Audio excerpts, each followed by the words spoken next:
بے وقت کھانا دل، دماغ اور معدہ تینوں کو نقصان دیتا ہے۔ ہنسی زخم کا مرہم ہے، مگر ضرورت سے زیادہ ہنسی بھی دل کو تھکا دیتی ہے۔ ہر نماز ایک نفسیاتی علاج ہے، اس سے زیادہ مؤثر دوا کوئی نہیں۔ وہ شخص کبھی بیمار نہیں پڑتا جو شکایت کم اور شکر زیادہ کرتا ہے۔ ناشتہ نہ کرنا دن بھر کی کمزوری کی بنیاد ہے۔ روزانہ قرآن کی تلاوت دماغی خلیات کو تر و تازہ کرتی ہے۔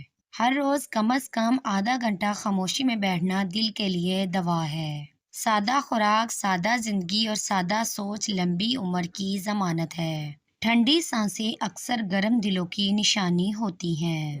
ذہنی سکون وہ دوا ہے جو کسی دوا خانے میں نہیں ملتی۔ پانی وقت پر پینا دوا سے بہتر ہے اور بے وقت پینا بیماری کی جڑ ہے۔ وہ لوگ زیادہ بیمار ہوتے ہیں جو دل کی بات دل میں ہی رکھتے ہیں۔ سکون صرف دو جگہ ملتا ہے، سجدے میں اور ماں کی دعا میں۔ گہری نیند ایک ایسی دولت ہے جو ہر دولت مند کے پاس نہیں ہوتی۔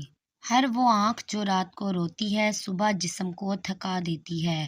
دل کا بوجھ کم کرنا ہو تو معاف کرنا سیکھو۔ سونا اگر عبادت کے بعد ہو تو نیند بھی شفا بن جاتی ہے۔ عورت کی شرمگاہ میں زیادہ دیر تک عضو مخصوص کو ڈالے رہنا شکم میں بیماری پیدا کرتا ہے۔ جو شکم سیر ہو کر حمام داخل ہو اور اس پر فالج کا حملہ ہو جائے تو خود پر لعن طعن کرے۔ جس کو احتلام ہو اس نے غسل کیے بنا اسی حالت میں اپنی بیوی سے مباشرت کی، جس سے مجنون اور پاگل لڑکا پیدا ہوا تو کوئی بات بید نہیں۔ جس نے اپنی بیوی سے مباشرت کی اور پوری طرح اخراج منی نہیں کیا تو اس کو پتھری کی بیماری ہونی ممکن ہے۔ جو رات میں آئینہ دیکھے اور اسے لقوہ ہو جائے یا کوئی اور بیماری میں مبتلا ہو جائے تو کچھ عجب نہیں۔ بکری کے گردے کا دائمی استعمال بانجھ پن پیدا کرتا ہے۔ سن رسیدہ عورتوں سے مباشرت جوانوں کو بوڑھا بنا دیتی ہے اور صحت مند کو مریض بنا دیتی ہے۔ اگر پیٹ کے بالکل اوپر درد ہو تو جان لو کہ معدہ تیزابیت کا شکار ہے۔ منہ دھونے کے بعد کپڑے سے نہ پونچھو ورنہ بھولنے کی بیماری لگ سکتی ہے۔